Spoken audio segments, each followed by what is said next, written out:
Hihiyang talaga sa Pilipinas kapag pumasok yung ICC na yan. Kayang papayag-payag ng ganyan. Yung ating mga korte, tibay-tibay, pinalaya na si Senator De Lima. Alright, magandang araw sa atin lahat mga kababayan. Nagbigay ng komento itong Senator Amy Marcos sa umano'y sunod-sunod na nga ng paninira kay Vice President Sara Duterte at itong bago yung file ng House Resolution. Dalawa kasi ang bago na pinag-usapan nila kahapon at hindi naman naaprubahan dahil mag-i-invite pa sila umano ng ibang resource person mula sa Korte at sa Department of Justice na umano gusto nila papasokin ang ICC sa ating bansa para makialam sa investigasyon sa umano extrajudicial killing. Okay? So ang sabi nga ni Senator Amy Marcos, nakakapagtaka umano, halos kada linggo mayroong bagong pasabog. So ang pinapatamaan niya kasi mga kababayan po natin itong House of Representatives, siyempre ang pamunuan ni House Speaker Martin Romualdez na marami pang problema umano na dapat unahin ang ating bansa, itong ating mga mambabatas. Pero itong foreign policy na hindi man nila mandato yan. Si Marcos dapat, ang administrasyon dapat ang makikialam sa ganyang foreign policy. Pero ngayon sila ang panay gawa ng House Resolution, kahit maaprubahan yan, kung hindi naman tanggapin or payagan ni Pangulong Marcos, wala naman silang magagawa. Pero syempre pinaparinggan dito ni Senator Amy Marcos ay ang kanyang pinsan na talagang nagpapapil ngayon. Kitang-kita naman natin mga kababayan po natin. At gusto niya nga sirain itong Duterte, dalawa. So si Pangulong Digong at itong si Vice President Sara. Kasi ang gusto nilang imbestigahan, hindi lang si Pangulong Digong, kundi umano si Vice President Sara Duterte sa mga aligasyon na may nangyari din umanong patayan nung siya ang mayor ng Davao City. So nakita natin ang pattern mga kababayan po natin. This resolution is about principles, not personalities. So about principle umano, nasaan yung iyong prinsipyo atras abante? Di ba sabi mo nung una na hindi ka papayag na manghihimasok ang ICC sa ating bansa dahil gumagana ang ating justice system. So ngayon gusto mong papasokin. Bakit? So yan ang ating tinatanong at isa lang yung ating nakikita dyan. Kailangan nyo yung pondo, kailangan nyo ang extraordinary expenses. Ngayon sasabihin nyo na hindi nyo pinupersonal si Pangulong Digong. Para saan ba yung papasokin yung ICC? Di ba siya ang tinitira nyo? Wag kami. Hindi po tayo dito para idiin ang partikular na tao o grupo. Ang idinidiin po natin dito, ang rule of law. We should be blind to personalities and politics while listening Tutuin mo yung lolo mo. intently to the various legal and factual points that will be raised in the discussions ahead. Isa si Abante sa mga may akda ng resolusyon at bahagi siya ng mayorya ng Kamara. Kasama niyang naghain niya ng miyembro naman ng minorya na si One Rider Party List Representative Ramon Rodrigo Gutierrez. Hindi pa muna inaprubahan ang resolusyon dahil nagmosyon ang ilang mambabatas na mag-imbita ng resource speakers gaya ng mga taga-Department of Justice at Korte Suprema para makuha ang kanilang legal na opinyon. Isasabay sa susunod na pagdinig ng komite ang ikatlong parehong resolusyon na inihain naman ni Albay Representative Ed Salagman.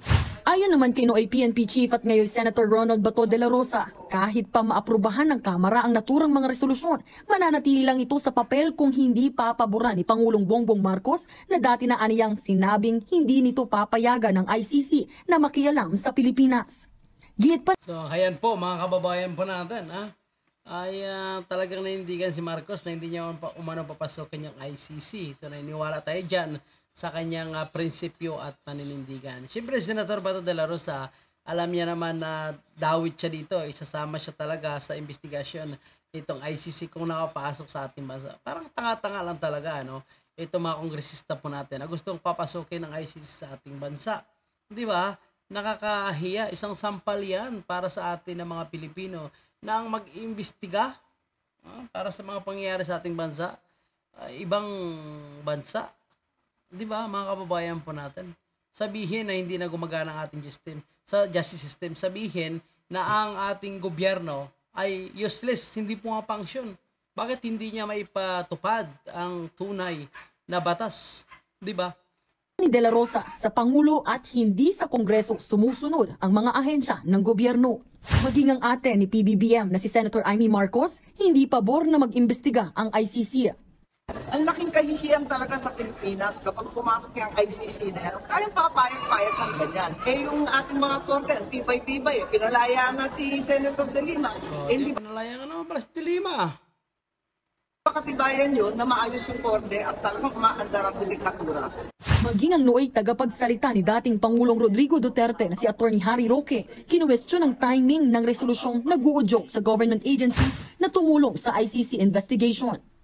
Well, lumabas na rin ang balita na hindi lang naman si Presidente Duterte ang iimbestigahan, kasama na rin si VP Sara. So parang kung hindi itutuloy ang impeachment para matanggal ang VP Sara, abay susuportahan naman nilang investigasyon laban sa mga Duterte na posibleng maging dahilan din para magkaroon ng warrant of arrest laban kay VP Sara. Binigyang din ni So ang galing ng kanilang diskarte, planado pero 'di ba? Basang-basa na nitong mga kaibigan at abogado nga ni dating Pangulong Digong kung ano ang kanilang galawan. So baga itong si Pangulong Digong ay batikan na nga ito sa mundo ng politika. So alam niya na ang mga pangyayaring ito na kapag bumaba siya talaga ay hahabulin siya, lalo na itong mga tao na naglabag sa ating batas at gustong parusahan ni dating Pangulong Digong. So isa nga dyan si Leila de Lima na ngayon ay nabigyan ng pagkakataon na makapagpiyansa. So ang paninindigan ni Marcos, mga kababayan po natin, ay hindi talaga tayo makipag-cooperate dito sa ICC, pating ating Department of Justice. Pero kung napapansin natin mga kababayan, itong si Department of Justice Secretary Boying Remulla ay nagpahayag na na pinapag-aralan umano nila ang patungkol sa ICC at posibleng papasukin nila, mga kababayan po natin. Sumalinaw na ito ay political agenda lamang, pamumulitika. At kung ito ay hindi alam ni Pangulong Marcos, I think dapat kailangan niyang alamin at dapat niya nang pakialaman ito. O posibleng alam niya at nabubulungan na nga ng kanyang pinsan at posibleng magkaroon ng laglagan. Sa ngayon, mga kababayan po natin, maganda naman ang kanilang relasyon ni Vice President Sara. So wala namang gulo, smooth lang ang kanilang operasyon. Kapag umalis siya, naiiwanan niya ang ating bansa kay Vice President Sara Duterte bilang maging in charge sa anumang pangyayari sa ating bansa, magbibigay ng desisyon sa anumang ahensya ng ating gobyerno. So mga kababayan po natin, kung kayo ay nakikialam sa isyung ito, huwag kalimutan mag-iwan ng inyong comment dyan sa ating comment section. Maraming salamat po at muli hanggang sa susunod po nating update. Paalam.